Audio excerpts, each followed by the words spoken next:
In this lesson, we're going to talk about parallelism, kind of why this is the main way that you get performance increases on HPC clusters, and some methods of achieving parallelism. So, first off, why parallelism? First, we're kind of getting limited by the laws of physics.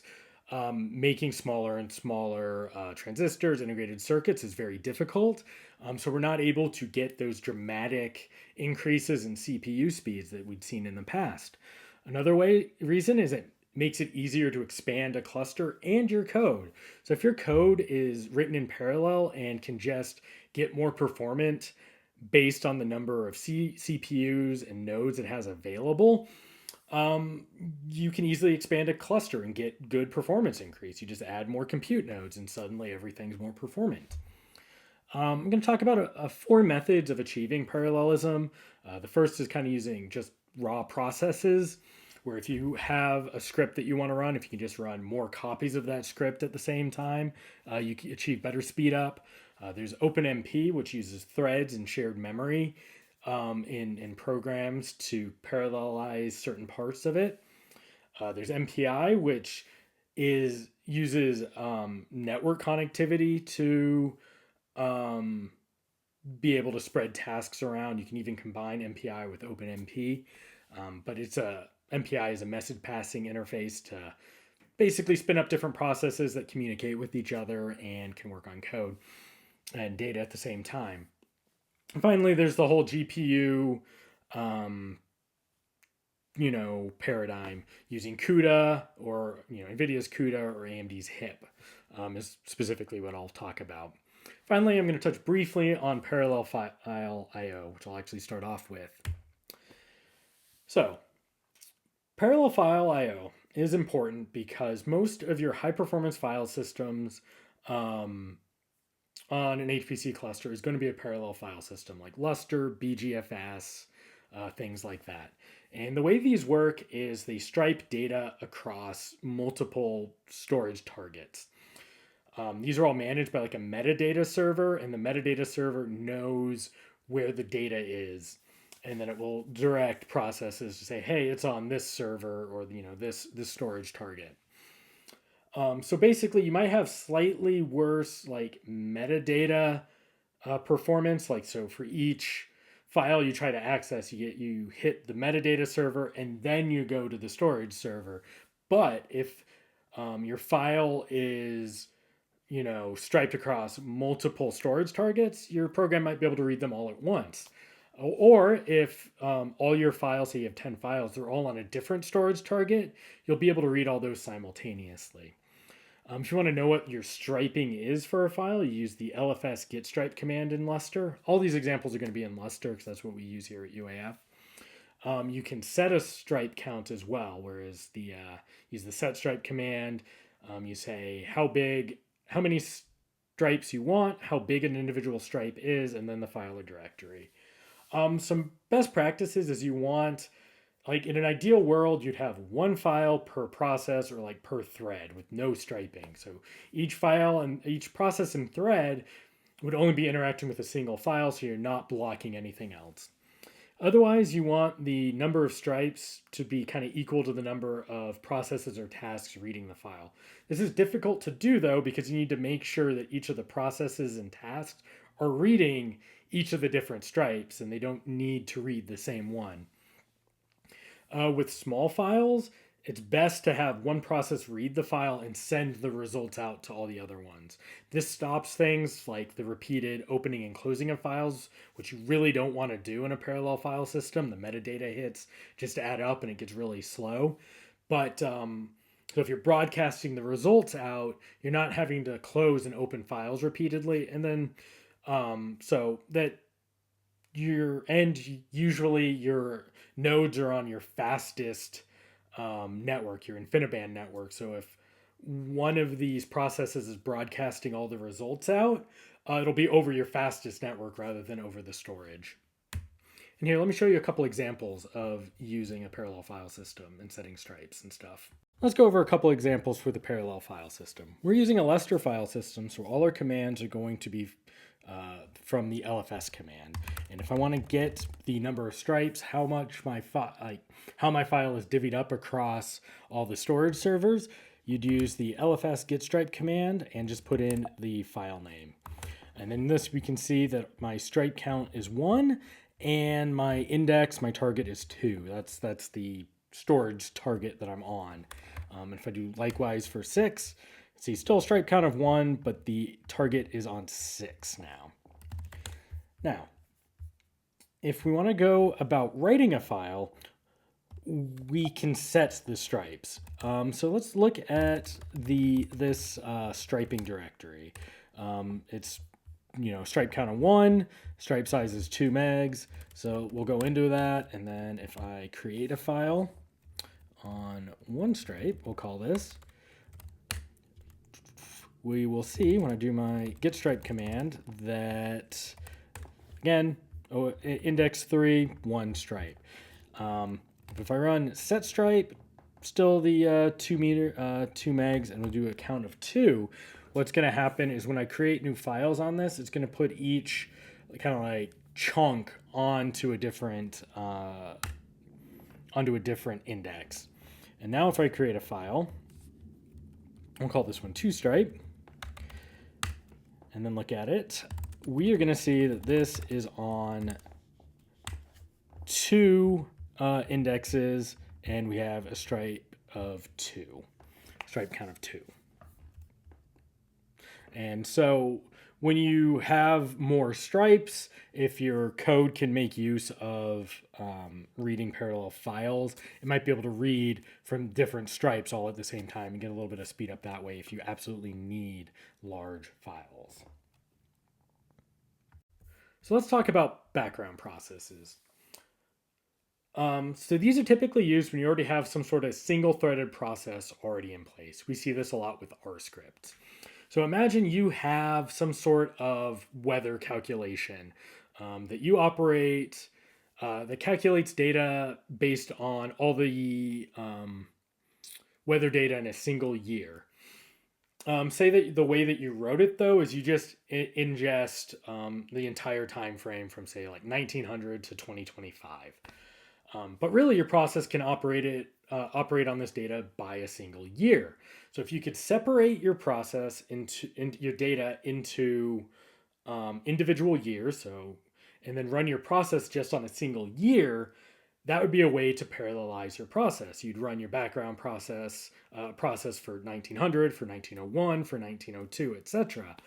And separate that. And then the reason this needs to be run in the background, so to say, is on the compute nodes, you want to be able to run each of your processes all at the same time. You don't want to have to run on 1900's data, let that finish, and then 1901 starts. You want to be able to run 1900, 1901, 1902, etc. all at the same time.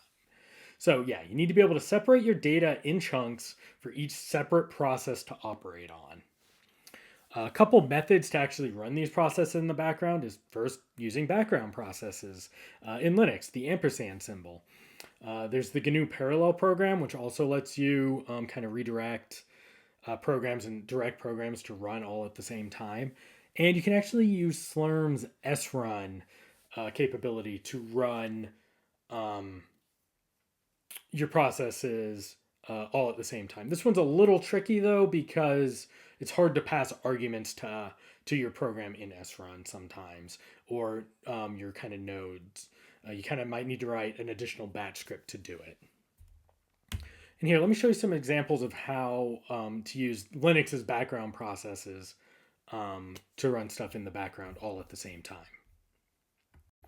Let's do a quick example on using background processes. So I have a data directory that has 24 files. I have a process that I want to just print out what's in each of these files. And all that's in one of these files is a number. So like 1.dat has IAM-file1 in it.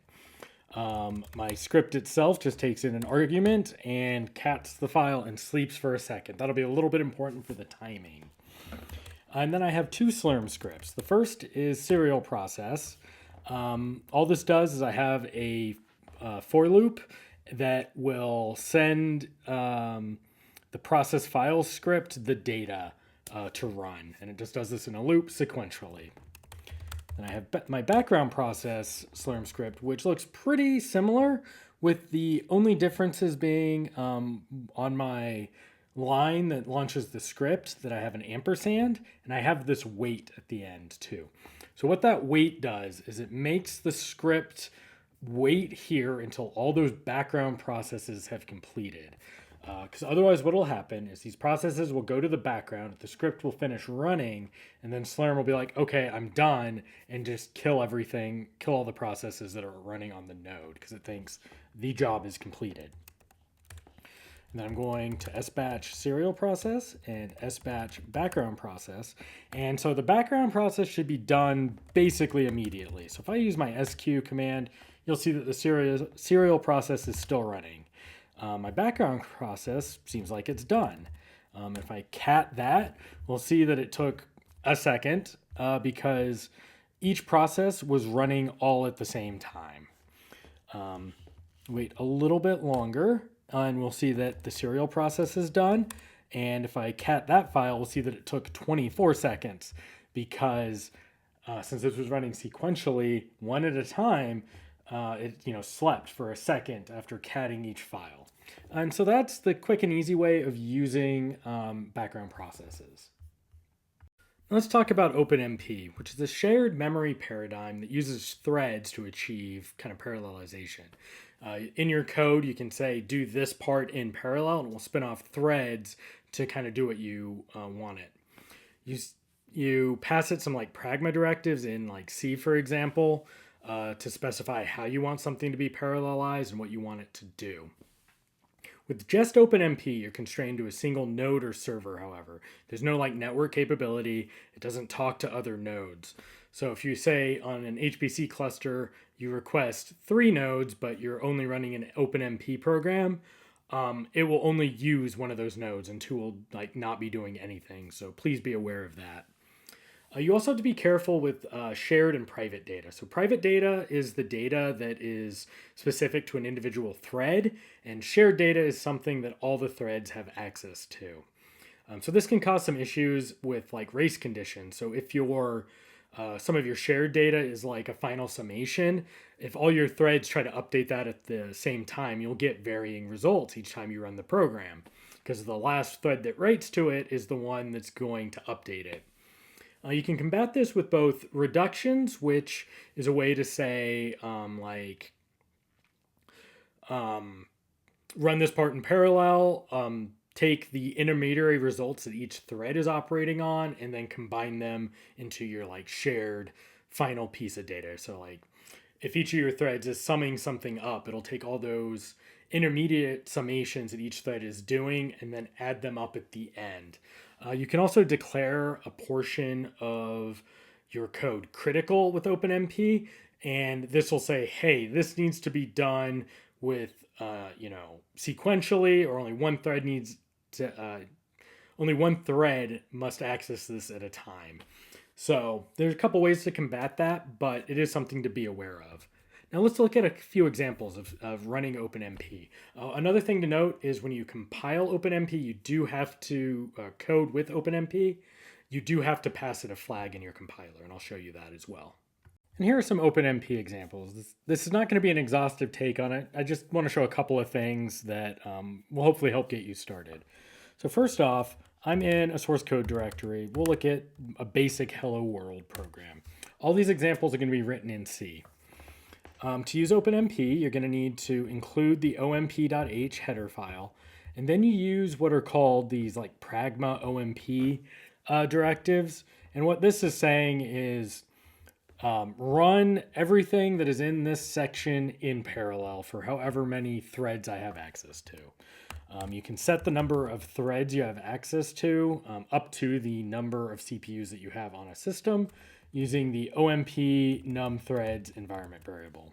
Let's just set this to 1, for example. To compile an OpenMP program, it depends on what compiler you're using. I'm going to be showing all these examples using the GNU GCC compilers, which you do GCC -f OpenMP name of code, and then you just put it where you want. We're putting it in hello world, and then it will compile. And then if I run my hello world program, it's going to say, it prints out hello and world for each thread that I assigned it. So if I say I have 24 threads on this and run it, you'll see that it prints out a lot more because each thread is running this print hello, print world function. Yeah, let me clear my screen and then we'll talk about race conditions.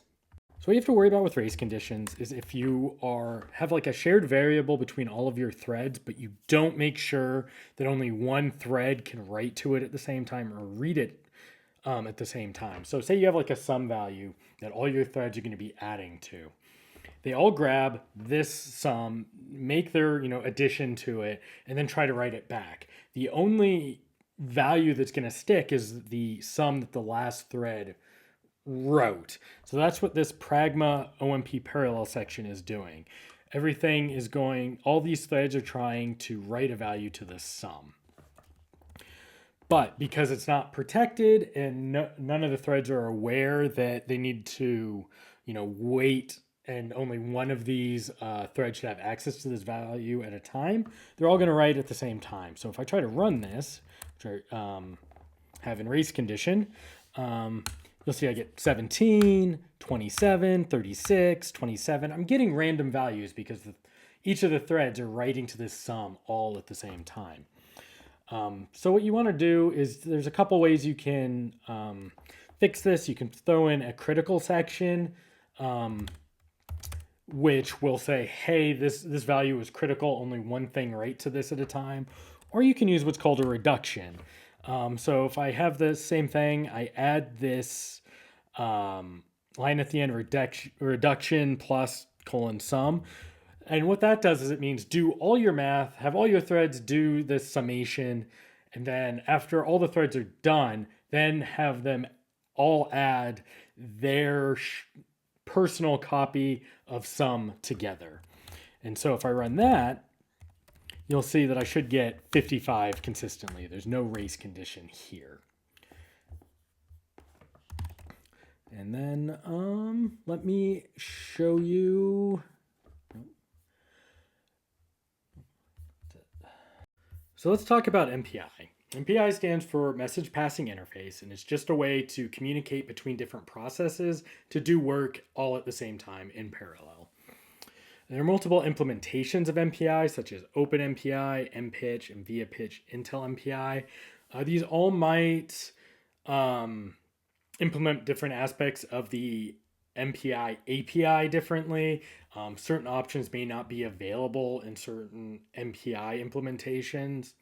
And so this can come up with containers. So if you're using a container, because a lot of HPC centers are now allowing containerized software, and you want to use MPI from within your container, you have to make sure that it is ABI compatible. The MPI that's installed in your container is ABI compatible with what's installed on the system.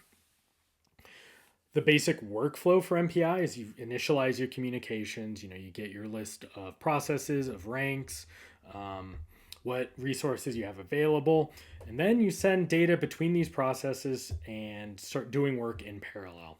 This can be embarrassingly parallel, where each of your processes are doing the exact same thing as all the other processes, or you could do it a little bit more specialized. Say if you're doing tsunami modeling, you might be running a weather simulation, an earthquake simulation at the same time. Like they're not doing your processes aren't doing the exact same thing. After all your processes are done, you clean up, close your communication, make sure your data is all cleaned up. You can also do a hybrid approach using MPI and OpenMP together. So your MPI processes could launch OpenMP processes on various nodes. So that can be pretty powerful. Now I'll show you as a quick example of compiling and running an MPI program on an HPC cluster. I'll show off a quick example of MPI. So on the right side of my screen, I'm logged into the two debug nodes and I'm running top. I just want to show you that my MPI program is going to actually run on both of these nodes. So if we go to our examples directory for MPI and look at our source code, it's a very simple program. Basically, MPI is going to initialize, and from each task that it initializes, it's going to run, print out hello world from this task and give its ID. To compile it, you need to make sure that you have an MPI module loaded. So I'm just going to module purge, module load Slurm, because you need Slurm to submit your job. Then I'm going to load our FOSS 2022A, and if I do a module list now, you'll see that I have OpenMPI. To compile it, you do MPI CC. So whatever compiler you're using is almost always going to be prefixed by MPI to run it. And this adds additional information that the compiler needs to set up MPI. For Intel, it might be MPIICC, but then you do your code and then just, like your GCC compiler where you want it to be. And then for the Slurm script, you just need to make sure that you use the MPI run command. So you do MPI run -np, the number of Slurm tasks you have. So in our case, we're splitting across 2 different nodes. And then you just run your executable. So when I submit this, on the right, you should see briefly that it says hello on both. So you can see that I ran this hello executable on both nodes. And then if I look at our output for it, you'll see it's saying hello from each of the tasks. And that's just a quick example of how to run, compile MPI on an HPC cluster. The nitty-gritty of coding an MPI is a little bit outside the scope of this intro course, unfortunately. We're going to talk very briefly about CUDA and GPU programming. This is very much outside the scope of these intro lessons, but CUDA is a way to build code that runs on a GPU that can run in very parallel on it. Researchers found out that the same technology that is used to render pixels on a monitor or in a texture are actually very good at doing a lot of data operations all at the same time. When you're using CUDA, you need to synchronize data and work between your host, like computer or server, and the GPU, the device itself. You can use CUDA device synchronize for that. You also need to copy data back and forth between the CPU and GPU. You want to minimize the amount of copying you're doing because it adds some slowdown. And you use functions like CUDA malloc, CUDA memcopy, and CUDA free. Each CUDA kernel also has a number of blocks and a number of threads in a block that kind of tell you what what your number of operations you'll be doing at a single time are. And this can be a very brief example on compiling a CUDA example and showing what CUDA code will look like. All right, let's do a quick example of running and compiling a GPU program. So if I go to examples GPU, I have just a really, really simple hello.cu CUDA program. We're using CUDA because we have NVIDIA GPUs. All this does is basically say hello world from the GPU and does a certain amount of threads and blocks for it. So to compile it, you need to make sure that you have the CUDA module loaded. So I'm going to load that, and then you do nvcc source to your .cu program, and then the output wherever you want, which I'll call this hello. Then it gets compiled. And then in my Slurm script, you just need to make sure that you are submitting to the right partition. In this case, we're doing submitting to the L40S partition. The other thing that you need to do is you need to specify how many GPUs you want to use. You do that by passing it this GRES, generic resources, equals GPU, and then I'm only going to use one. And then you make sure you have CUDA loaded, and then I'm going to run NVIDIA SMI so you can see that I only have one GPU, and then run my Hello World program. And then just do an SBatch. We'll see if All right, job is finished. I'm doing ls cat GPU, and we'll see I got one GPU, and there's my hello world. And that's just a really basic example if you're doing CUDA code for compiling and running code on a GPU in an HPC system. And since this was a general overview of these different technologies and we didn't go really in depth, I just wanted to throw out a couple links and links to universities and some workshops that cover OpenMP, MPI, as well as CUDA. Thank you.